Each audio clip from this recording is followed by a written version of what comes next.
Counting సమయం దగ్గర పడే కొద్దీ ఏపీలోని ప్రజల్లో బీపీ క్రమంగా పెరుగుతోంది. ఫలితాలపై నరాలు తెగే ఉత్కంఠ కొనసాగుతోంది. అంచనాలకందని విధంగా ఓటింగ్ సరళి కనిపిస్తోంది. ఫలితాలు ఎవరికి అనుకూలంగా ఉంటాయి, మరెవరికి ప్రతికూలంగా ఉంటాయన్నది ఎవరికీ అంతుచిక్కడలేదు. దీంతో అటు ప్రజల్లో ఇటు కేడర్లో తీవ్రంగా చర్చ జరుగుతోంది. పార్టీలు మాత్రం మేకపోతు గాంభీర్యంతో స్వీప్ చేస్తామంటూ ప్రకటనలు చేస్తున్నాయి. అప్పుడే ప్రమాణ స్వీకారానికి ముహూర్తాలు కూడా పెట్టేశాయి. మేమైతే పూర్తి విశ్వాసంతో మా పార్టీ వస్తుందని 9వ తేదీ నాడు గౌరవ ముఖ్యమంత్రిగా మళ్ళీ జగన్మోహన్ రెడ్డి గారు విశాఖపట్నంలో ప్రమాణ స్వీకారం చేస్తారు. సమయం తేదీని కూడా నిర్ణయించాం. వారికోస్ వెయిన్స్ వ్యాధికి కేవలం 30 నిమిషాల్లో చికిత్స. కాల్ చేయండి 9989527715. చంద్రబాబు నాయుడు గారు అమరావతిలో ప్రమాణ స్వీకారం చేస్తారు.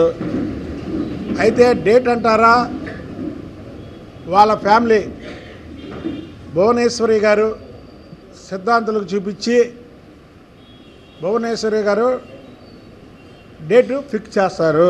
గెలుపోటముల సంగతి అలా ఉంటే ఎన్నికల అనంతరం జరిగిన హింసాత్మక ఘటనలు రాష్ట్రాన్ని కలవరపెడుతున్నాయి. ఇక కౌంటింగ్ రోజు కూడా అల్లర్లు జరిగే అవకాశం ఉందంటూ ఎన్నికల సంఘానికొచ్చిన ఇంటెలిజెన్స్ నివేదికలు యంత్రాంగాన్ని ఆందోళనకు గురిచేస్తున్నాయి. ఇప్పటికే రాష్ట్ర వ్యాప్తంగా 469 సమస్యాత్మక ప్రాంతాలను గుర్తించి మరీ కార్డన్ సెర్చ్లు నిర్వహిస్తోంది. గత 3 రోజులుగా 276 ప్రదేశాల్లో తనిఖీలు చేశారు. రిజల్ట్ రోజున బాణాసంచా కాల్చడం, ర్యాలీలు చేయడంపై ఇప్పటికే నిషేధం విధించారు.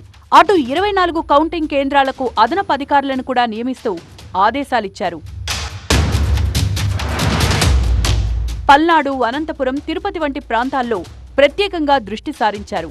అధికారులతో నిరంతరం రివ్యూ చేస్తూ భద్రతను సమీక్షిస్తున్నారు. కేంద్ర ఎన్నికల సంఘం కూడా ప్రత్యేకంగా ఫోకస్ పెట్టింది. 25 పారామిలిటరీ బలగాలను ఇప్పటికే కొనసాగిస్తోంది. ఇంతా చేస్తున్నా కౌంటింగ్ డే ప్రశాంతంగా ఉంటుందా? ఏపీ రాజకీయం ఇప్పుడు ప్రస్తుతం నువ్వా నేనా అనేటువంటి రీతిలో సాగుతోంది. నేతల్లో అసహనం మరింతగా పెరిగిపోతున్న పరిస్థితి కనబడుతోంది.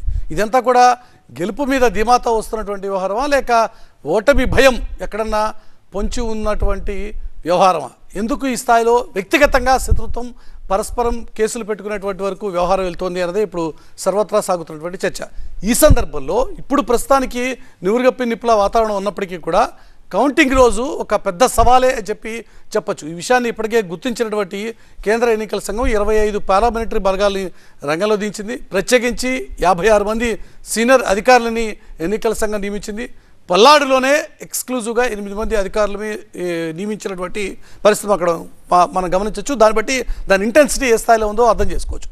విస్తృతంగా కార్డన్ సెర్చ్లు జరుగుతున్నాయి. ఇప్పటికే 276 చోట్ల తనిఖీలు నిర్వహించి 1313 వాహనాల్ని సీజ్ చేసి 24 కేసులు నమోదు చేసి 10 మందికి పైగా అరెస్ట్ చేసి 8 మందికి నోటీసులు ఇచ్చి భారీగా మద్యం నిల్వలు కూడా స్వాధీనం చేసుకున్నారు. వాటితో పాటుగా పెట్రోల్, డీజిల్ నిల్వ చేసి ఉన్నటువంటి వాటిని కూడా స్వాధీనం చేసుకున్నటువంటి పరిస్థితి. ఎందుకంటే ఇప్పటికే పెట్రోల్ బంకుల్లో కూడా విడిగా ఎక్కడా కూడా పెట్రోల్ కానీ డీజిల్ కానీ ఇవ్వవద్దు అని చెప్పి స్పష్టమైనటువంటి ఆదేశాలు పోలీసు శాఖ ఇవ్వడం జరిగింది. ఎందుకంటే పెట్రోల్ బాంబులు దాడి చేసేటువంటి సంస్కృతి పల్నాడులో బాగా ఉంది కాబట్టి దాన్ని కట్టడి చేయడం కోసం అలాంటి ఘటనలు కూడా ఇప్పటికే జరిగి ఉన్నాయి. కాబట్టి ఇక దీంతో పాటుగా హై అలర్ట్ ఇప్పటికే కొనసాగుతోంది. 6వ తేదీ వరకు కూడా ఈ కఠిన ఆంక్షలు 4వ తేదీన ఫలితం వస్తున్నప్పటికీ కూడా దాని ఇంపాక్ట్ మరొక 2 రోజుల పాటు ఉండవచ్చు అని చెప్పి భావించిన అధికారులు 6వ తేదీ వరకు కూడా ఈ కఠిన ఆంక్షలు కొనసాగుతాయి. 144 సెక్షన్ ఉంటుంది. అలాగే 30 పోలీస్ యాక్ట్ అనేది అమల్లో ఉంటుంది. బాణసంచా పేల్చడానికి అలాగే విజయోత్సవ ర్యాలీ తీయడానికి ఎట్టి పరిస్థితుల్లో అవకాశం లేదు. వాటి మీద పూర్తి స్థాయిలో నిషేధం విధించినట్టుగా ఎన్నికల సంఘం ప్రకటించింది.